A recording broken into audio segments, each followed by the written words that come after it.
అందరూ లైక్ చేయండి, షేర్ చేయండి, సబ్స్క్రైబ్ చేయండి, మా ఛానల్ని సపోర్ట్ చేయండి. ఒక పెద్ద మాయా అడవిలో రాత్రివేళల్లో వింత శబ్దాలు వినిపించేవి. గుస్స గుస్స అని గాలి గుసగుసలాడేది.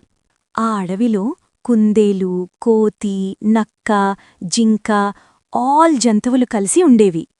కాని రాత్రొస్తే అందరూ భయపడేవారు. ఒకరోజు కుందేలు అడిగింది, "ఈ శబ్దం ఎవరిది?"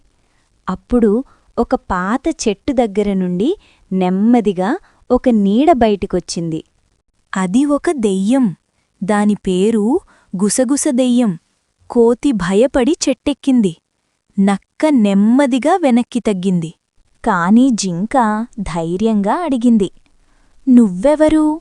దెయ్యం మెల్లగా చెప్పింది, "నేనెవ్వర్నీ బాధపెట్టను. నేను ఒంటరిగా ఉన్నాను."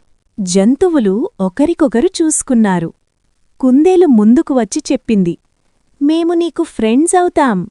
అప్పుడే ఆ గుసగుస శబ్దం నవ్వుగా మారింది. దెయ్యం సంతోషంగా గాల్లో తేలింది. ఆ రోజునుంచి ఆ అడవిలో భయం లేదు, గుసగుసలు కాదు, నవ్వులే వినిపించాయి. పిచుక డాన్స్ చేసింది, నక్క జోకులు చెప్పింది, దెయ్యం ఫన్నీగా వూ అంటూ అందరినీ నవ్వించింది.